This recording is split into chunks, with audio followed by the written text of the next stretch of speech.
All right, guys, welcome. I'm glad that you're here. If you're someone who is seeking uncommon results, this podcast is for you. Success, happiness, and wisdom. What do these words mean to you? I think we can all agree that we'll probably all have slightly different definitions of each. In these podcasts, I get to dive deeply into conversations with some amazing innovators, influencers, and trendsetters that have had different versions of how they define the terms, yet have come out on the other side with amazing, uncommon results. At some point in their lives, they have decided to unshackle themselves from the norm and go beyond all boundaries. Well, welcome to the show, everybody. Again, Beyond All Boundaries. Our featured guest today is Tim Randle, and Tim runs and operates the REI Club. It's a educational real estate company, and Tim's got an interesting background, and I'm glad that you're here, and welcome to the show, Tim. Well, thank you for having me. I appreciate it.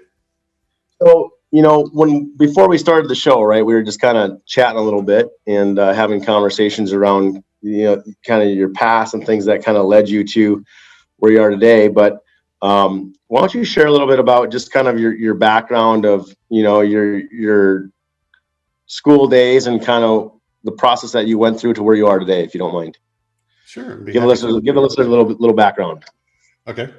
So I'm in Texas, been here most of my life. Started school a little late after getting kicked out of high school. That's a whole separate story. I was actually attending college classes before I officially graduated high school because back then they didn't do cross checks with transcripts. But anyway, I was started off with, I was fortunate enough to have my grandparents and family help me with school, blew that opportunity the first semester. And then my mom helped me a little bit, blew that opportunity, and then was on my own to work and pay for school. And did that for several years. It's very slow going. As for those of you that have done that, you know that if you're working 40 plus hours a week and taking 2 or 3 classes a semester, it takes a while to add up those credits. But anyway, eventually by the age of 26, I think, worked my way back into the good graces of my grandparents who still had college funds available, and was able to go back to school full-time and work part-time, kind of flip the roles, and eventually got out of school at 28. Was studying finance, but also wanted to be a CPA because I thought, all CPAs made good money. So after getting my undergrad, my girlfriend and I moved to Houston. We both were working lots of hours, and then plus I was taking 4 advanced accounting classes and studying for the CPA exam. Eventually became a CPA, did that routine for a couple of years, moved back to the Austin area after switching jobs. And not long after, went to a big tech company and started realizing that working 50, 60 hours, a week as a CPA financial analyst type person was not really in alignment with what I wanted to do. So I knew from an early age that, being a good husband, being a good father were 2 important priorities for me. And by this time, we had invested in a duplex, bought our first house, had a couple of young children. And so I started diving into real estate investing, trying to figure out how to be a real estate investor so I could do that full time and get out of the corporate world. So, you made an interesting comment about, trying to, with work life and having children and a family, right? The importance of, trying to make yourself available. Was that one of the bigger decisions as to why you wanted to go down this road? Or did you always have an entrepreneur spirit mindset, or did you just kind of happen to just say, I'm done with corporate and I want to, explore my options? Well, I have a multi-part answer for that. So I don't know that I was always entrepreneurial. What I was I was always anti-establishment. So those may go hand in hand. So I didn't have a bunch of businesses growing up. But apparently those that knew me after I finally left corporate said, what took you so long? We always knew that you'd be on your own. And I guess I was just slow to see it. Were your parents entrepreneur at all? No. Grandparents, were they have to? My grandparents they were, 12 hours a day, 6 days a week for 60 years types. My parents were not at all. They were, go to school, get a good job, all that, the traditional, advice. So what led you or what attracted you to want to get into real estate? Was it just because it just sort of happened, or was it, from an entrepreneur standpoint, like all the things that we could do from an entrepreneurial mindset, like why real estate? What attracted you to that? And, what things did you like or not like about it? Well, I think part of that is because just being a numbers person and reading lots of books, I knew that real estate, I knew from a fairly young age that real estate was going to be part of the financial plan. I knew that real estate was largely responsible for a lot of wealth building for those that had been successful. So it was always attractive from a longer term standpoint. As far as, I didn't really, I didn't know what I didn't know at the time. I just knew that being a real estate investor sounded cool. Let's go figure that out. So that became the plan. And then what was the other question you asked about what I liked and disliked? Yeah. So was there anything that you didn't like about it, or was there anything that, that you had reservations around maybe getting into the real estate environment as you were kind of pursuing that? Well, I mean, it was kind of and maybe not. That's okay, right? I mean, it sounded like what I knew was I didn't like my corporate job, so I had to find something else. And so I guess the misery of having to go to sleep Sunday night, and then the next thing you do is wake up and go to a job that you don't like, that kind of motivated me to get going on the real estate side, if that makes sense.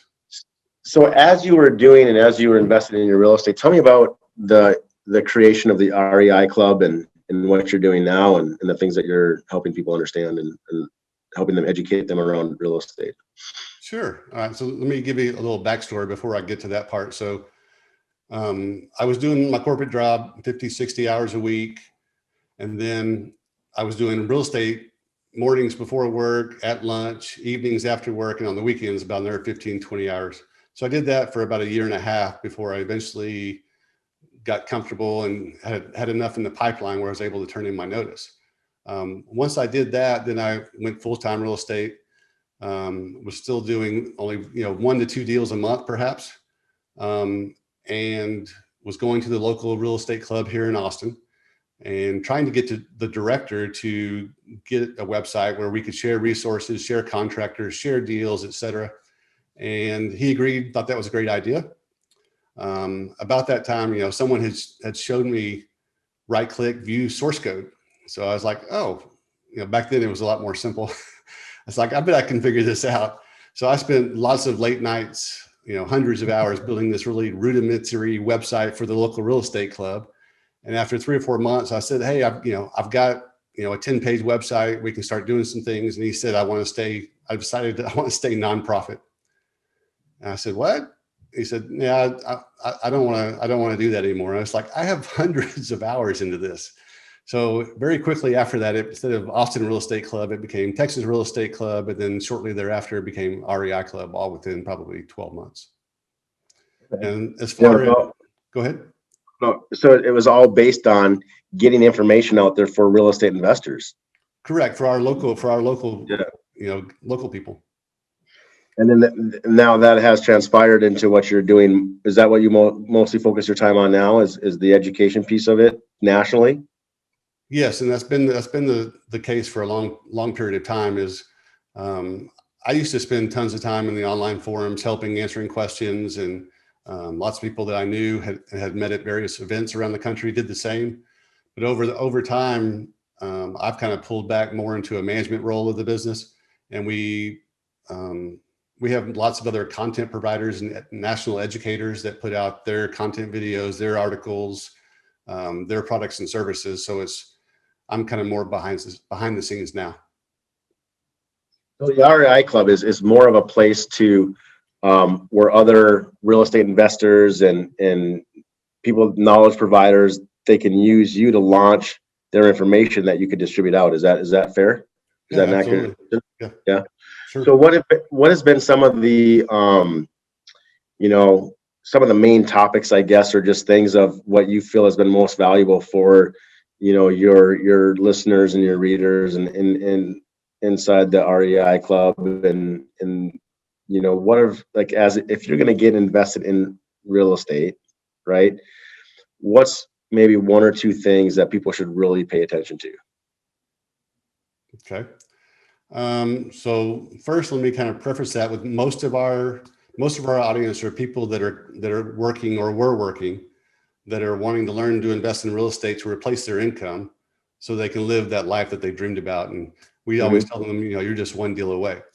But as far as things that are critical is, I would say, don't do what I did, which is I spent 5 years of humping and grinding, just doing a deal here, doing a deal here, doing a deal there, and never really had an actual, what I would call a business.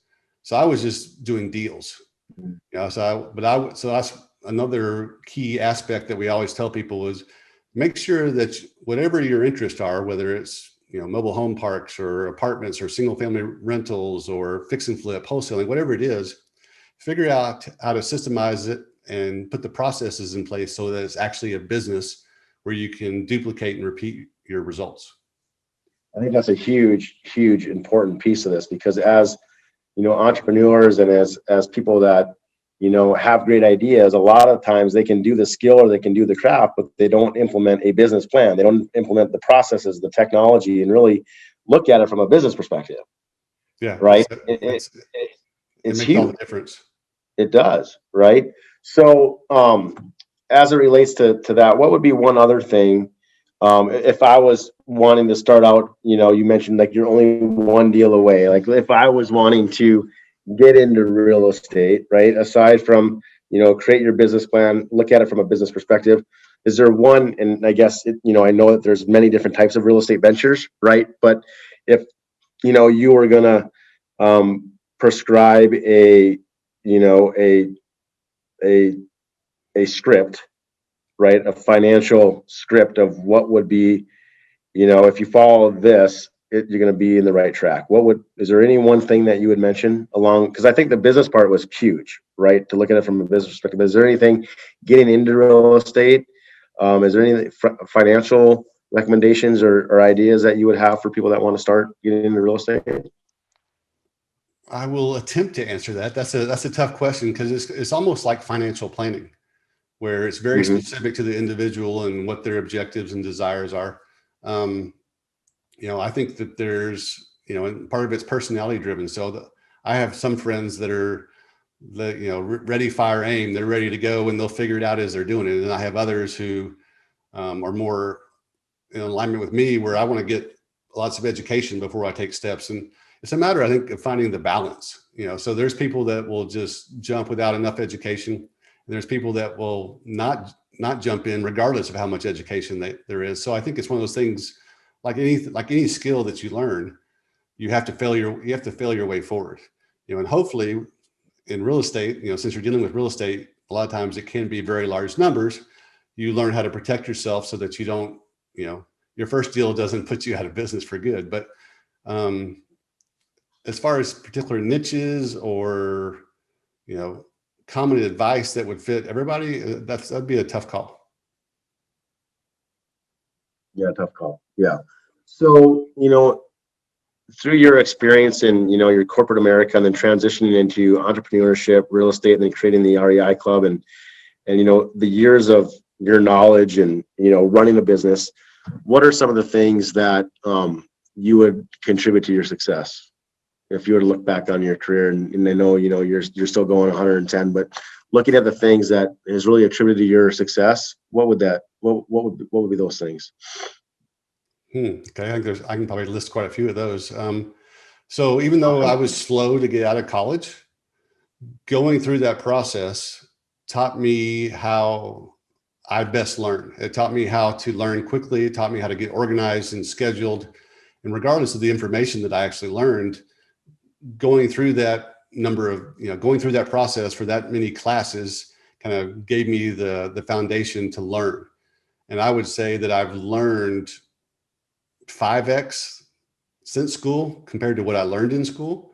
But that ability, that skill to learn quickly, to go jump into something, figure it out, and apply it has been huge. So I'd say that's one big, I guess, stepping stone to success. Another one would be to dive in heavily to personal growth, self-development tapes, just to change your perspective. And I listen to a lot of the same things over and over, even though I may have heard it. Where I am in life, I hear different nuggets that I didn't hear last time. So that's another piece I think is very important.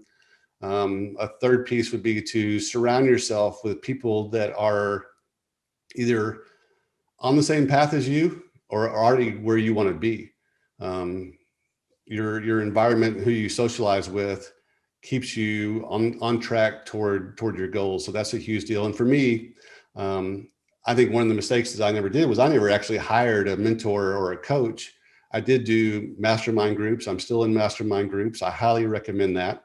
But if I were to go back and talk to my younger self, I would say, take some of the money that you made from some of your deals and put it toward a mentor or coach to, I guess, to increase the pace at which you get where you want to go. So I'd say those are the three big things. So tell me about, you mentioned, reading. Is there a book right now that you're reading and that, has provided value for you, or is there a favorite book that you've read in the past that really hit home with you? Okay. So so I would say I'll stick with one of the more recent ones. So I've did Tribe of Millionaires by David Osborne. Okay. It's an audio book. Are you familiar with it? No, I haven't heard of it yet. No. Okay, so it's actually based on a mastermind group that's here in Austin, and it's a parable type story, which I love those things, like Who Moved My Cheese and The Greatest Salesman in the World. So it's a parable story, and it talks about the benefits of the environment of surrounding yourself with those type of people that I was talking about. So I really enjoyed it. My wife's listening to it right now. She's on board trying to push our adult sons to go listen to it. So that would be one for sure. I think Think and Grow Rich is always a great one. I'm sure everybody references that. Let's see what else. So I'll stick with those two for now. That's great. You mentioned, how many kids do you have? 2 boys. 2 boys. Are they going to follow in the footsteps of dad and get in the real estate industry and business, or no? are They looking at have different paths? absolutely no interest whatsoever. I think at some point later on, when they're both early 20s, I think later on when they're older and hopefully they have excess disposable income, they probably will put some of that toward real estate. But as far as jumping in to be real estate investors, there doesn't seem to be much interest in that at all. They both do seem to be interested in doing some sort of entrepreneurial, their own type of business type stuff, but they're not sure what it is. They've kind of dabbled in different things. And I think part of that was just because they saw the lifestyle that we had while they were growing up, and it just, it clicks and makes sense with them. Now, is your wife involved in your business as well, or does she do something entirely different? She is she has a job. She's a loan officer. So there's been times in the past where she was involved and helped, but she's been doing, probably not for the last 8 to 10 years. She's pretty much done her own thing. What would be the one thing, if you could do it over again? What would be the one do over? As an entrepreneur or business owner, what would be the one thing that you would give advice to people about?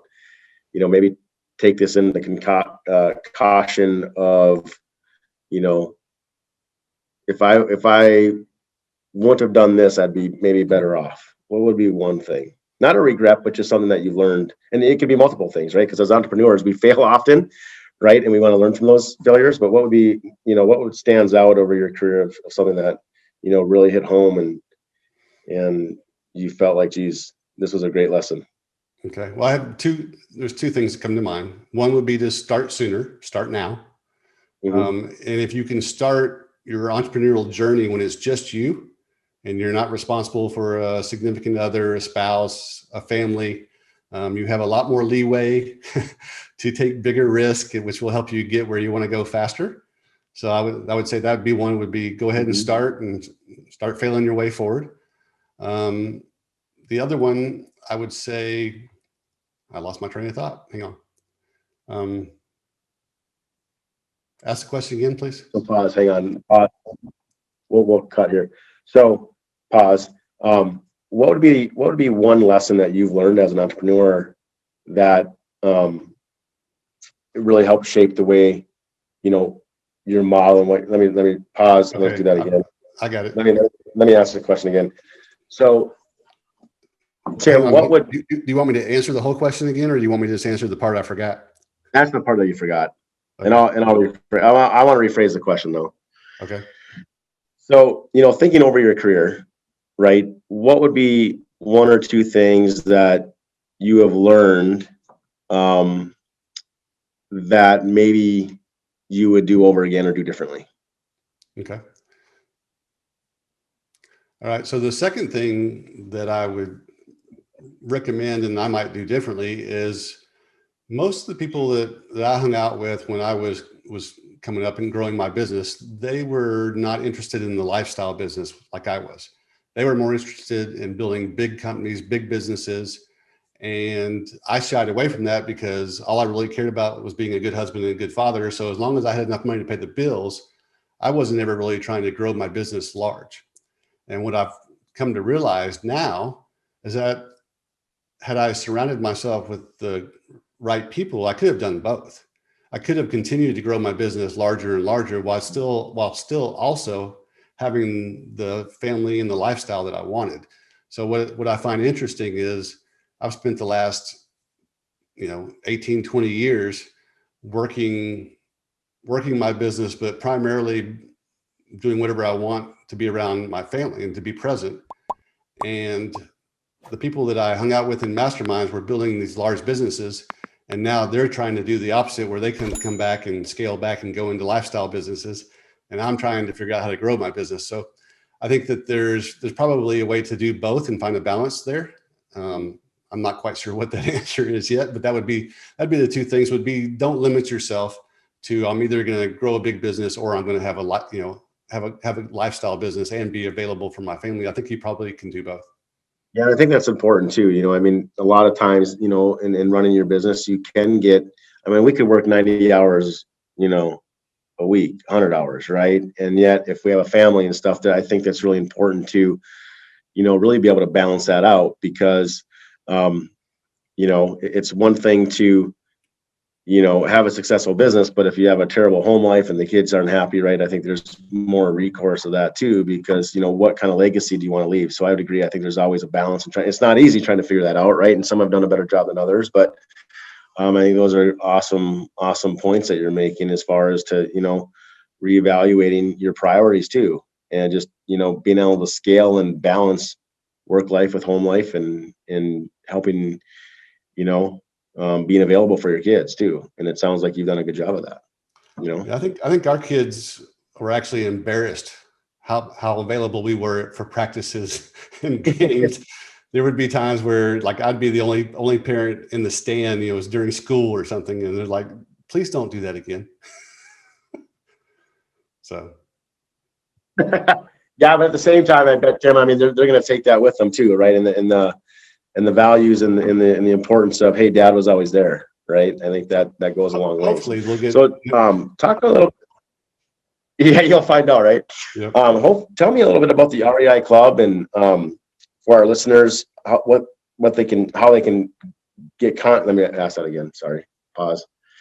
So tell me a little bit about tell me a little bit more about the REI Club, and how people can find you guys, and what kind of content they can get from that. Okay. Well, let me kind of summarize first. And, what we typically say is reiclub.com is where you can go to learn to invest in real estate, to replace your income, to live the life that you've always dreamed about, and you're just one deal away. We call our tribe the unemployables because they know they weren't built to have a boss.